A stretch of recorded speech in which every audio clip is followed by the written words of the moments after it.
Hi hello నమస్తే, నేను మీ మహేందర్. ఈరోజు స్పెషల్ న్యూస్ చూసుకుంటే జిహెచ్ఎంసీ మేయర్ గ్రేటర్ పీఠం ఉండేనా ఊడేనా, బీఆర్ఎస్ పక్కా ప్లాన్. గ్రేటర్ హైదరాబాద్ కార్పొరేషన్ రాజకీయం ఆసక్తికరంగా మారుతుంది. మేయర్ అవిశ్వాసం అంశం చర్చనీయమైంది. ఎట్టి పరిస్థితుల్లో అవిశ్వాసం పెట్టి తీరాలని చెప్పేసి బీఆర్ఎస్ ప్రభుత్వం భావిస్తోంది.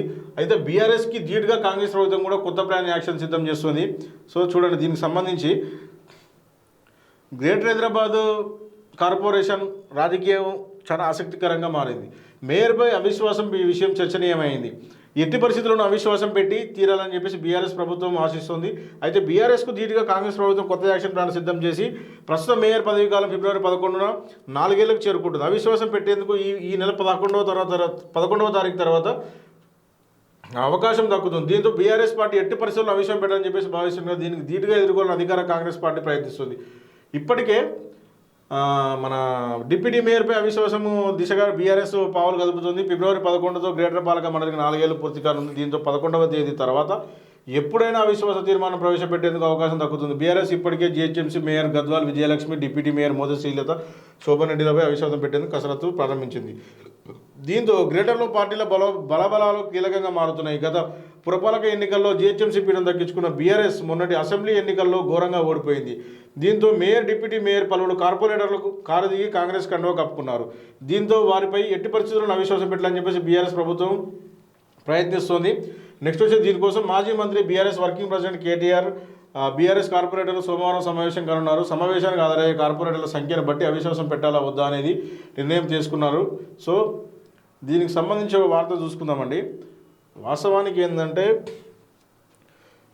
మొన్న జిహెచ్ఎంసీ బడ్జెట్ సమావేశంలో ఒక రసాబసగా జరిగింది. అంటే కాంగ్రెస్ కార్పొరేటర్లు కానీ బీఆర్ఎస్ కార్పొరేటర్ల మధ్యలో కానీ ఇద్దరి మధ్య ఒక తోపులాట చోటు చేసుకుంది. సో దానిలో భాగంగా చాలా తీవ్ర నిరసనలు కూడా వ్యక్తం చేశారు ఇది మొన్న జిహెచ్ఎంసీ కౌన్సిల్ మీటింగ్లో. సో ఇప్పుడు రేపు ఫిబ్రవరి 11వ తారీఖు వీళ్ళకి సంబంధించిన పదవీ కాలం అనేది ఇప్పటికే 4 సంవత్సరాలు ముగియడంతో వీళ్ళు అవిశ్వాస తీర్మానం పెట్టాలి. బీఆర్ఎస్ ప్రభుత్వం నుంచి వెళ్ళి ఉన్న కార్పొరేటర్లు అందరూ కలిసి ఇంతకుముందు గతంలో ఎవరైతే బీఆర్ఎస్ పార్టీ నుంచి వెళ్ళి విడిపోయి బీఆర్ఎస్ బీఫామ్ తీసుకొని మళ్ళీ కాంగ్రెస్లోకి వెళ్ళి ఎవరైతే ఉన్నారో వాళ్ళను మన మేయర్, డిప్యూటీ మేయర్ ఉన్నారు కదా, గద్వాల విజయలక్ష్మి, మోదీ శ్రీలత, శోభరెడ్డి, వాళ్ళిద్దరినిపై అవిశ్వాస తీర్మానం పెట్టి వాళ్ళ ప్లేస్లో వేరే వాళ్ళని రీప్లేస్ చేయాలనే ఆలోచనలో ఉన్నట్టు తెలుస్తుంది. సో దీనిలో భాగంగా సోమవారం మన వాళ్ళ కార్యనిర్వహణ అధికారి ఉన్నారు కదా, మన కేటీఆర్ వర్కింగ్ ప్రెసిడెంట్. సో కేటీఆర్తో ఒక సమావేశం అయ్యి ఎంతమంది కార్పొరేటర్లు ఉన్నారు మన టీఆర్ఎస్ సంబంధించి, ఎంతమంది సపోర్ట్ ఉన్నదో దాన్ని బట్టి అవిశ్వాస తీర్మానం పెట్టాలా వద్దా అని కూడా ఒక తీవ్ర చర్చ కూడా చేసే అవకాశంలో ఉన్నారు. సో దీనికి బట్టి వీళ్ళు ఇలాంటి ఎత్తుగడలు వేస్తే వీళ్ళకి పై ఎత్తుగా కాంగ్రెస్ ప్రభుత్వం కూడా వాళ్ళకు సంబంధించి మనకు ఉన్న అధిష్టానంలో ఉన్న మన మేయర్, డిప్యూటీ మేయర్ పీఠం దక్కించుకోవాలి. ఎప్పటికైనా వాళ్ళ అవిశ్వాసం తీర్మానం పెట్టనియొద్దు.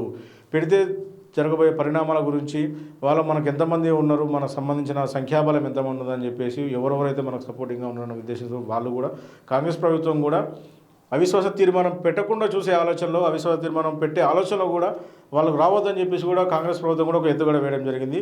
సో దీనికి సంబంధించి ఎలాంటి డెసిషన్ తీసుకోబోతారో, దానికి సంబంధించి ఏం జరగబోతుందో అనేది త్వరలో చూద్దాం. So thank you.